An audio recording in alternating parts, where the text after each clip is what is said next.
Hello, I'm Rosemary Hannah. Welcome to the Bahamas Then and Now, a series that deals with history, heritage, arts, and culture. And on this episode, we will be talking about culture and in particular, one of our great Bahamian icons. Stay tuned, we'll be right back.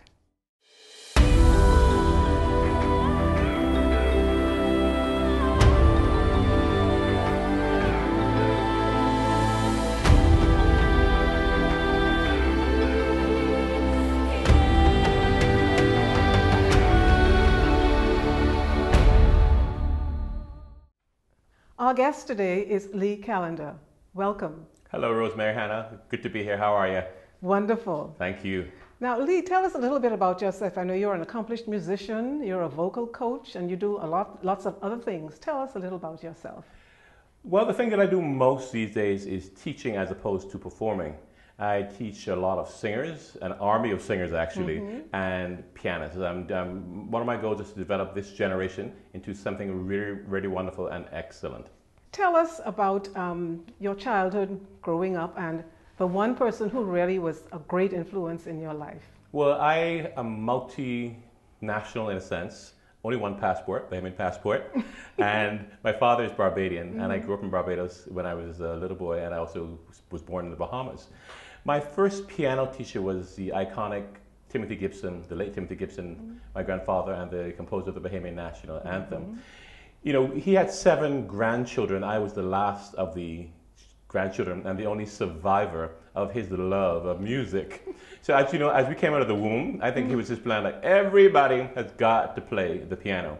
And so we went through it. I remember as a little kid saying, "Granddaddy, I want to go outside and play marbles. I do not want to sit at this piano." He was not hearing it. He insisted that I play the piano. And then anyway, we eventually moved to Barbados, where I had a French-Canadian piano teacher called Diane Provençal. And I spent 7 or 8 years with her doing my grade 1 to grade 8. And that was an interesting experience to me. You know, I was a precocious child, and I was very determined to fulfill my love of music in the way that I wanted to. So my teacher was useful to me, but I pretty much guided the ship. For example, we did grade 1 piano. Then I said, okay, that's great. We got to do grade 3 now, not grade 2. And then we did grade 5. I said, we only doing grade 5 because you have to do grade 5 in order to get to the other grades. So we did grade 5, then we did grade 6, and then we skipped grade 7 and went to grade 8. So I pretty much did the 8 grades in 5 years. And the turning point for me in that was when I did my grade 6. And the examiner started to write, and he was writing and writing. I said, okay, I am a dead man, because he could not possibly be writing anything good. When I got the exam results, which I got a distinction on, the guy was saying beautiful phrasing, elegant playing, highly expressive, deep tone. I said, okay, this is a revelation to me. I knew that I had some talent, but this was so exciting to me, and my ego was fully encouraged to pursue music as not so much as a hobby anymore, but to become semi-professional. Now, I still, 50-something years later, play the piano because of love. I mean, I make a living from it, but I always play the piano primarily because I play out of love. And so, between my grandfather's being an inspiration, between that exam at grade 6, I am here today still playing the piano. I'm like a little child with it. It's still fresh every day for me. New every morning. That's wonderful. Aside from your musical training, where did you go to school? I went to school, I think when I was a little boy, I went to Woodcock Primary. And my grandmother, Rosina Gibson, was my teacher there. And she used to have to bring me up to the front sometimes because I was a little chatty, you know. Always chatty. I know, always chatty. And so she would bring me up there by her side, not to be teacher's pet, but to keep an eye on me, to make sure that I was not getting into any unnecessary problems. And then I went to Barbados. I went to Harrison College, which is one of the greatest schools in the Caribbean. And I didn't do very well at Harrison College. They bored me to tears, you know, because the educational system around the world, pretty much, at least in the Caribbean, is so very standard, and it didn't really accommodate young artists like myself. You know, a perfect environment for me educationally would have been languages, perhaps, musical training, professional training in terms of how to behave in public, how to speak properly, communication skills, and business in order to become a great musician eventually. But alas, these things I had to discover myself later on in life. So Harrison College was great for me because I got to play in the school orchestra, and I met this amazing woman called Janice Millington, who eventually became my piano teacher. Now there's an interesting story with Janice. She taught me music in school, while I was still going to my French-Canadian piano teacher, Diane Provençal. Now, I was dying for Janice to teach me. I said, how can I get out of this relationship with this teacher? So I was plotting. I said, when I do my grade 8, I'm out of here. Didn't know how to do it, but the teacher saw the fact that she couldn't teach me anything anymore. And she said, you need to go to Janice now. Okay. Now, here's what Janice did for me. Janice knew my playing, and she was quite aware of my personality and everything. And so at our first lesson, Janice says, today, I'm going to teach you how to play a note. Now, you must understand, I know, right? You have to understand that when I was growing up, I had such dexterity and mobility on the piano that my friends called me Flash, as in Flash Gordon, you know, the supernatural, the sci-fi character, right? And so I go to this woman who I love dearly, you know, and she said, I'm going to teach you how to play a note. I said, this woman is out of her mind. The thing that I said inside of my head, no 15-year-old should be saying about a human being that's an adult. And so we start this whole process about playing this note. I listen to the note. She said, what do you hear? I said, I hear a note. She said, try it on an octave higher. What do you hear? I said, nothing. Eventually, I learned that as you go higher, the notes get, they die away more quickly. And that makes a difference to listening and appreciating what every single note means. So from that lesson alone, I started this process of becoming a better musician on day one, of paying more attention to everything that I play. And it served me so well as a vocal coach and a piano coach. So what have been the greatest highlights of your musical career? Oh boy, in most recent times, the concert that Joanne and I did last year for Independence, that was an amazing cultural event. And I think it's one of the highlights, not of my career, but I think in Bahamian music history. Because nothing like it has ever been done, where you have a fusion of Bahamian music with classical music, and there you have Bahamian instruments, and you have a piano, bass, and drums with 5-string instruments, you know. So you have that European plus Bahamian fusion. And it was so amazing for me. Joanne worked very hard, I must tell you, because I did all the arrangements, primarily, most of them, and then I had to score everything so that Henry Moss, the string arranger, could actually arrange for all the other instruments. So it was like slave labor for a month. The thing that came out of that for me, though, was a very iconic arrangement of the Bahamian national anthem, which my grandfather wrote. And it was, I remember going into the studio at 12 o'clock midnight, and 7 hours later, I had come up with that arrangement of the national anthem. I worked feverishly, because you know you're on a timeline and deadline and that kind of thing. And I've been very proud of it. The other highlight of that concert is the string version for cello and violin of the national anthem, which is like, anybody who hears it are quite amazed at how magnificent our Bahamian melody is that Timothy Gibson wrote, and then the combination of the two instruments. This mind-boggling, very sublime experience for me and for all who heard it. You and Joanne are such a wonderful team together. Tell us more about your, teamwork with your wife. Teamwork with a soprano. The higher they go, the more dramatic they are. Joanne is an amazing artist because a voice like that comes around every couple of centuries. And she has so much flexibility with the voice, so that to arrange for that particular instrument is quite amazing. And we've done some amazing concerts around the world, traveling to Europe many times together with Franz Hepburn and Cleveland Williams, Dr. Cleveland Williams, yes.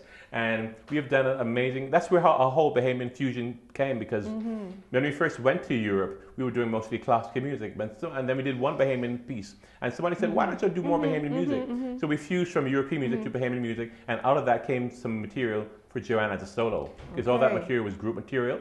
And then the culmination of that was last year's concert, where we did 20 songs by 10 Bahamian composers. Beautiful. It was magnificent. It was beautiful. And so it was a time of great patriotism for us, and a time of really connecting with our roots and combining all that we know as artists, classically and otherwise, with that experience. Talking about music, I mean, what aspects of it do you enjoy most? That's interesting. I love to play the piano. I go to the piano sometimes, piano room, and I just improvise. I work at the beginnings, I work at the ends, and then I wing it in the middle and see what will happen, you see? And so, but I'm very comfortable doing that, because I improvise pretty much every day of my life for the last 50 or so years from childhood. And so I could go and do a concert tomorrow pretty much and just improvise the whole thing. Beautiful. It's fantastic. You're very good at that. I love it. It takes a little bit of courage and some nerves sometimes, but it's very You get nervous? I call myself an unwilling soloist. I have the horrors every time. I mean, nobody knows this, right? Because I look so confident when I do my thing, and it's nobody's business. But I mean, the throat is dry. I feel like I want to vomit sometimes. Really? I get tightness in my left side, and then my hands start to get wet, and then I feel discombobulated, and the whole body feels like it's going to, it's still it's quite a drama. And then while this is going on, I'm walking onto the stage like, Mr. Macho, Mr. like Arnold Schwarzenegger of the piano, and then boom, we do this wonderful stuff. And then while I'm playing, I'm just like going through this whole computer thing, remembering notes, just trying to do things, trying to create in the spot. Say, this sounds good here. Let me do a little bit more there. Let's not go there, because one time I was playing, and as I was about to bring my hands on the piano, I changed the introduction. It's like this. It's like a scene from The Matrix. Everything in slow motion, coming down, like boom. I said, okay, I'm not doing that one anymore. And so those types of things happen in public. It is crazy. But it's fun, though, living on the edge. But you could really fool the public. We thought, we think you're so confident, But I'm confident, but I'm just scared. I'm just internally petrified. And every time, Every time. That's very interesting. What is your different definition of Bahamian music? There's a lot of controversy about that. What are your thoughts on that?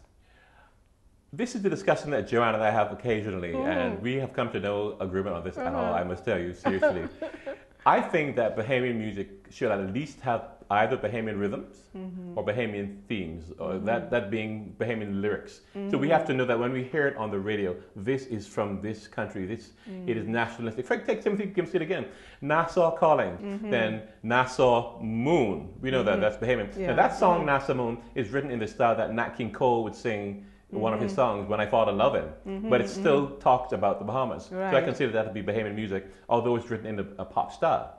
The beautiful Bahamaland, that has that's very colonial march type piece, but it does have Bahamian words and themes in it. Yes, so yes. I guess if we were to define it, we can have various styles of rhythms, but there must be some connection to lyrically to it to make it national. So that we can, when we hear it on the radio, we don't say, well, that's a nice American piece that Nat King Cole could sing. But that is the Bahamian words that has context and meaning to our people. Lee, we're enjoying this conversation, talking about you and all of your accomplishments, about your iconic grandfather, Mr. Timothy Gibson, who also happened to be my headmaster when I was a little girl. Great. And your collaboration with your beautiful wife, Joanne.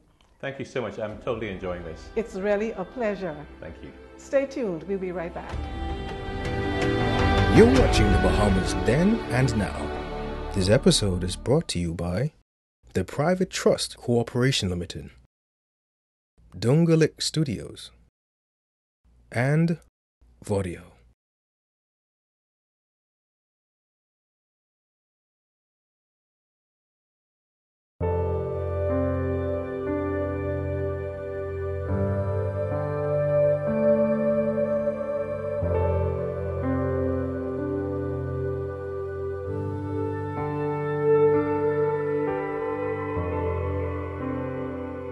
This is the Bahamas. 700 islands, reefs, and keys, sporting a distinct history and heritage all its own. This is New Providence, most populated, industrialized island at the center of the archipelago. Home of Nassau, the capital city, seat of parliament, location of political and social revolution, site from which our nation declared its independence. And this is Over the Hill, a community, a series of neighborhoods in what was then considered Southwest New Providence. Settled by slaves, having served as the midwife of national deliverance. Over the Hill, a breeding ground of nation builders, constructing trait by trait, precept upon precept, character-toting, culture-shaping leaders. Over the Hill, where independence was born, where the naval string of Bahamianization is buried, where Junkanoo got polished. Over the Hill, where sense and sensitivity were kneaded into the dough of children's souls, where people reverently genuflected to the image of God in every man, over the hill. East Street, Market Street, Blue Hill Road, Baintown, Grantstown, Anderson Street, Augusta Street, DeFort Hill, McPherson Street, over the hill. McCullough Corner, Hay Street, Glinton Square, where? Mason's Addition, Jail Alley, Lewis Street, over the hill. The Coakleys, the Smiths, the Johnsons, the Blydens, the DeStoops, the Grants, and the Coopers, the McPhersons and the Pindlings, the Allens and the Winders, over the hill. The Hannahs, the Bostricks, the Burnsides, the Bethels, the Walkers, the Enuses, and the Thompsons, the McCartneys and the Gibsons, over the hill. What if we went back and dug into the soil of our glorious past? And what if we studied the roots and found the patterns of Bahamian unity and success and progress, and superimposed those on the social ills of Lil Nassau, the social ills of the Bahamas in general? What would happen? What would happen if we really understood where we came from? Our heritage is not ghetto. Our language is not profanity. Our resolution is not violence. We are Bahamians, kings and queens, gentlemen and ladies, athletes and warriors in every sphere, geniuses and priests, artists and leaders, and much of it started over the hill.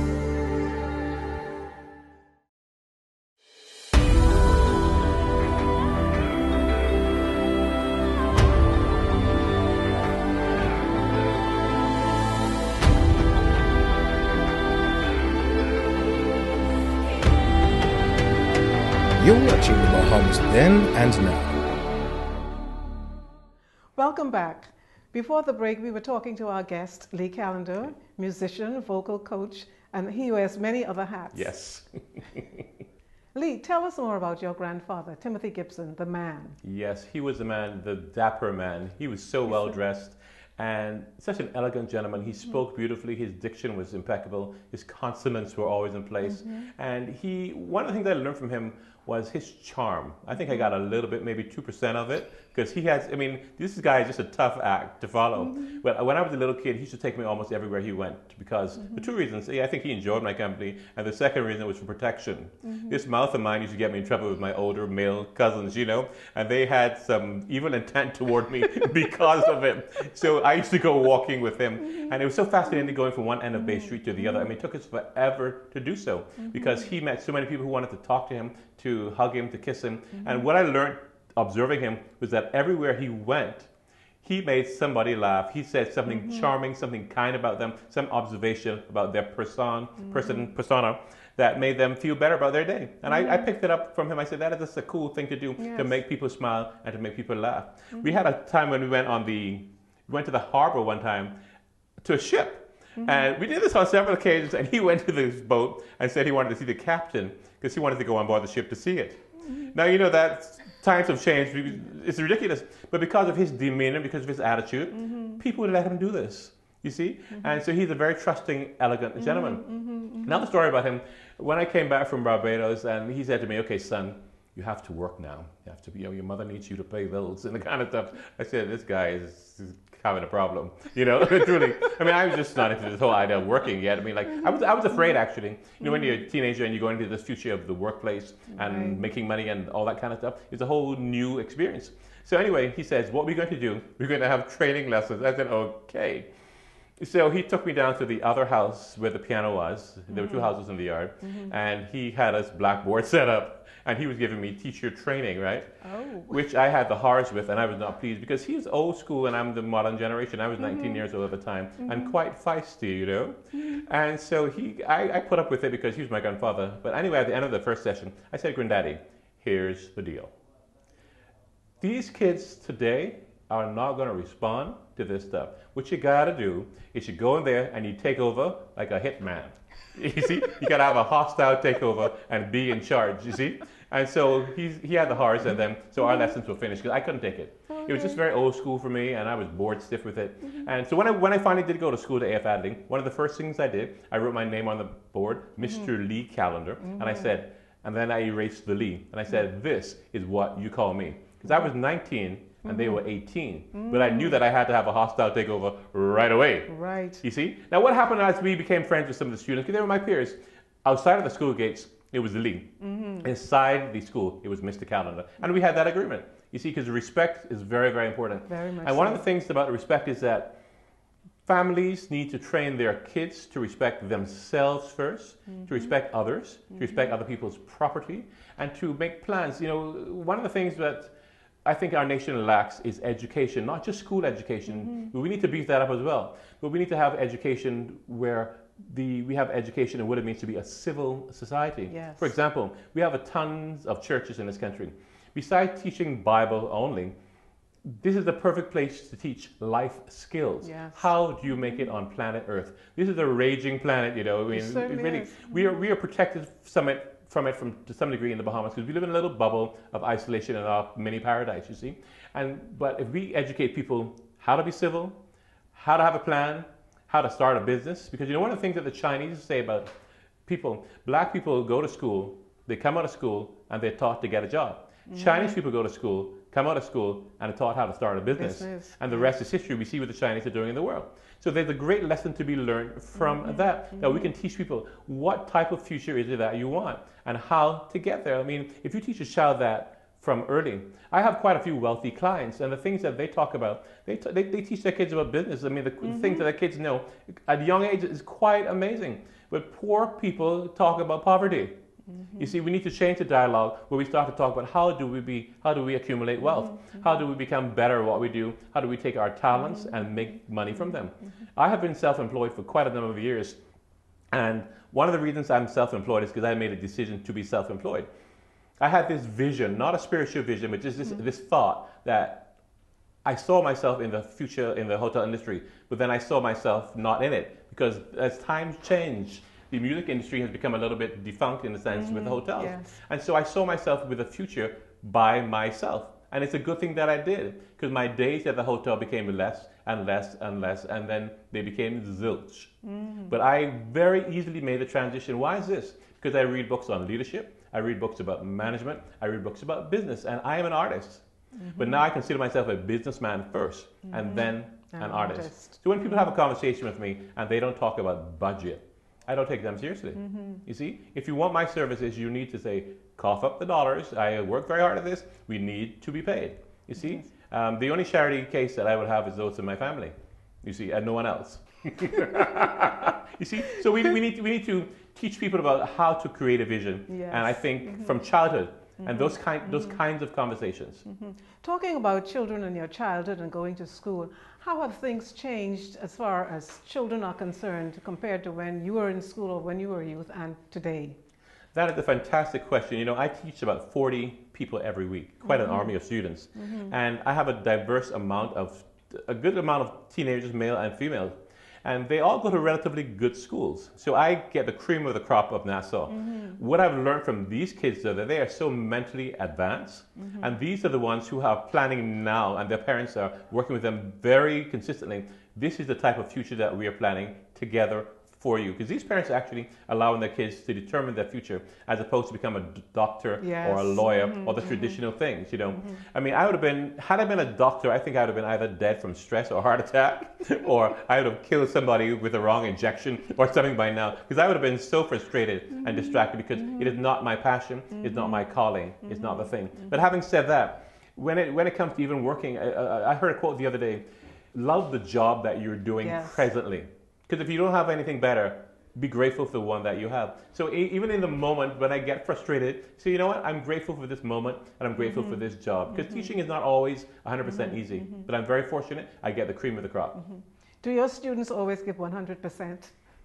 That's a fascinating question again. You would just have these wonderful questions, Rosie. I mean, like, how smart are you? You know? And so the thing is with that, no.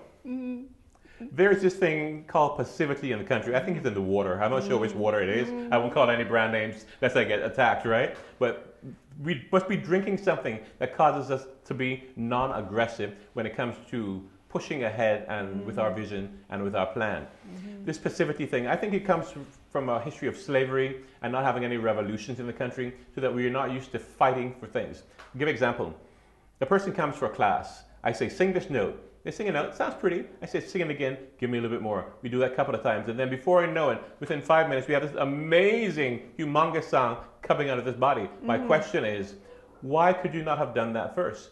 That is my question all the time. Why not give me your best first? What is inside of you that's causing you not to do that? Who is a current musician that has influenced you or that you're close to? I'm close to a number of musicians. I'm not sure I would use the word influence, but I would say I would use the word admire and grateful for their place in my life. Triviality, for example, I've recorded his music, the variations on a theme by E. Clement Bethel, and 3 preludes that he wrote. I think I was the first person to record them. Paul Shaw, rather, who lives here now, has also recorded the variations. He lives here in the Bahamas. And so Cleophas has influenced me with the idea of playing beautiful music that we can call Bahamian classical music, carry classics. Yes. Adrian Archer, he is just an amazing musician. I've done so much work with him and the High Grove Singers, and I played for them a couple of weeks ago, and I said to him, Adrian, can I not just play? Can I just attend the concert and not play at all? Because what you're doing is so beautiful. I mean, and this was a job, that I was hired to do, but it's like so magnificent. And then the bel canto singers with Elridge McPhee, and then the National Youth Choir. I've worked with all these choirs and played for them and had influence in their lives and that kind of stuff. And so that's been wonderful for me. And of course, Paul Hanna years ago, when I was in 1979, I think I met him. I heard him playing some jazz chords. Now, I was a classically trained, and I'm a classically trained musician and pop musician, so jazz was foreign to me. When I heard him do this cool thing with his left hand, I said, I want some of that. And I went home and I started practicing, and that influenced my piano playing in a very significant way. And then my cousin Trevor, who is brother to deceased now, Neil Simonet, Trevor said to me, Lee, do you not know that your right hand and your left hand are not playing together? I said to myself, how could this guy who does not play as well as I do have the nerve to comment on this? I said, I was not pleased at all. I said, I was not aware of that, Trevor. But you know what I did? The desire to be better, I said, you know what? So I started to put my left hand and my right hand together. That was like 30-something years ago. I am conscious of that every day of my life. So those are life-changing moves. What is the single most important thing that you think we need to do to get people more involved in the cultural life of the country? Boy, you're dealing with national appreciation, appreciation of your roots, appreciation of yourself, appreciation of all that makes you you, appreciation of the lifeblood of what it means to be Bahamian. I think we need to have a marketing program, once again, educational from government, because the government is a national entity that is supposed to be spearheading these kinds of things. We need that. We also need churches to get off their religious, self-righteous thing about Bahamian music, and let's have some Bahamian music in churches. You see? And people need to start writing Bahamian words that have spiritual context, because we are not European, we are not American. So many times religion has made Bahamian music a crime and a curse and irreligious and satanic to have in the churches. This is the wonderful Dr. Miles Monroe. He was so cool at this kind of stuff, of integrating a variety of music at BFM. I spent 15 years there, interesting years, and as band director and just a pianist, And so we played a whole wide variety of things, but we need more religious leaders to say, you know what, let's embrace our culture. We need families to encourage their children to, find the best of Bahamian music and listen to that, because we have some very sloppy work that's not conducive to continue listening. That is true. You see? And so we need to beef up our standards of how we present what we present, and present lyrics that are also quite decent, so that the next generation of parents and kids can listen to this music without feeling that it's too vulgar for them as well. You see? So we need some work with that, some decency in the lyrics and some excellence in the production of those instrumentals. This has all been a very wonderful conversation, Lee. Well, thank you so much. I've had a blast being here today. It's really been a pleasure. Thank you so much. We encourage you to continue watching the series, The Bahamas Then and Now, and we urge you to invite others to tune in. Thank you for being with us, Lee Callender. Thank you so very much for having me.